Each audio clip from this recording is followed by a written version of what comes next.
Human rights were on the agenda on the just completed visit of Australia's Foreign Minister Bob Carr to Myanmar.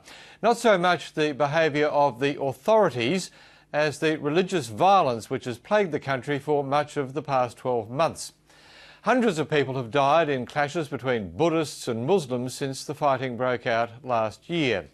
And now one Buddhist monk has become the unlikely face of a growing anti-Muslim movement. Oscar Sabakti reports.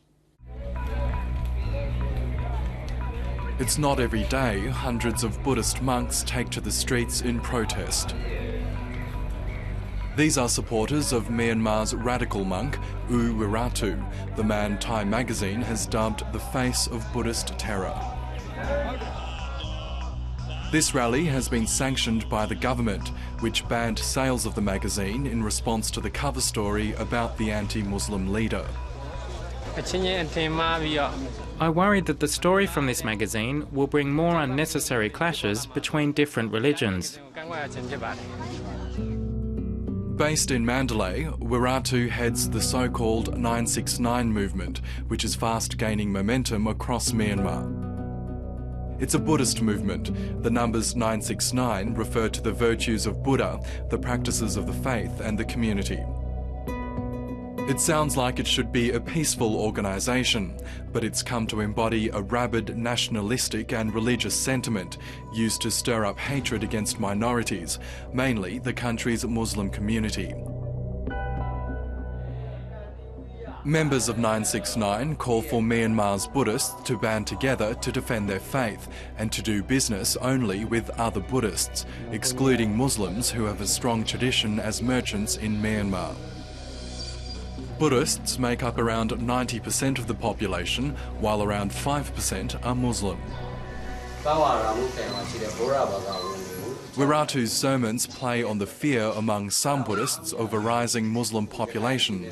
Myanmar is a pluralistic society where multiracial and multi-religious people are living together, and a majority of them are Theravada Buddhists, and Buddhism has a very strong influence on the people, and due to this fact it can be a cohesive force for the people for uniting.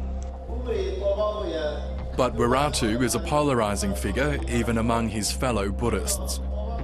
Last month he joined around 200 other monks in Yangon to discuss ways to end rising religious violence, which began in Rakhine State last year between Buddhists and Rohingya Muslims. Here, Wiratu, who's accused of fanning the tensions, announced one of his more controversial proposals, a law restricting marriages between Buddhists and Muslims. This law is my dream. I've given speeches like this in different places so that we could propose this law. Senior leaders at the meeting have distanced themselves from the proposal, but Wiratu and his followers are determined to present the idea to Parliament. This marriage law means Myanmar girls can marry people of different religions, but their future husbands have to become Buddhist. When Myanmar girls get married to Muslim men, they are pressured to convert to Islam.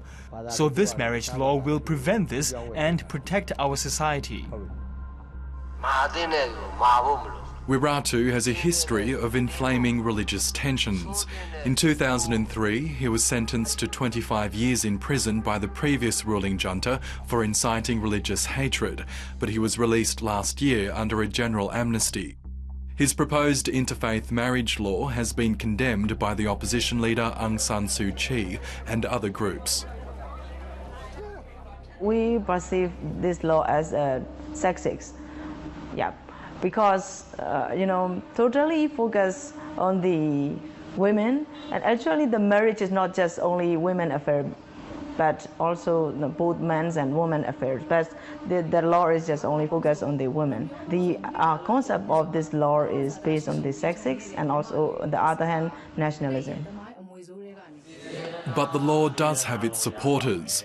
Around 1,500 monks across the country have endorsed the proposal, and women are also gathering signatures in support of Wiratu's law. Buddhist women tend to be patient and don't go against what's happening, so they're tolerant and submissive. In the beginning, Buddhist women don't see Muslims as being from a different religious background, so they treat them as neighbours or friends. Wiratu and his followers blame the recent religious violence on Myanmar's Muslims. Since last year's clashes in Rakhine, which left nearly 200 dead, the violence has spread to other parts of the country, including the northeastern town of Lashio and the central city of Mektila. Some angry mob passed through the police line and dragged the Muslim youth and killed in front of them, in front of me. During my stay, about half an hour, 45 minutes there, 7 people were killed. Most of the victims have been Muslim, but so far only Muslims have been jailed. Wiratu says restrictions on interfaith marriages will reduce religious violence. If Muslims cannot marry Buddhist girls easily, their population will decrease, like in the case of Rakhine State, where they have higher population of Muslims. Where they have more Muslims, there is more violence. The rising religious tensions in Myanmar have marred the country's much applauded transition to democracy. On a visit to Myanmar this week, Australia's Foreign Minister Bob Carr met with President Thein Sein and Aung San Suu Kyi, with the issue of religious violence high on his agenda. And there are growing calls for the country's newfound friends, such as the United States and Europe, as well as fellow ASEAN members, to pressure Myanmar's leaders to act. They have to exert more leverage on the leadership in Myanmar to dampen, to resist and turn back these extremist campaigns led by the 969 movement. Otherwise, we will see more violence, the death toll will climb, and the road to 2015 will be very unruly and unconducive to a clean, free and fair election.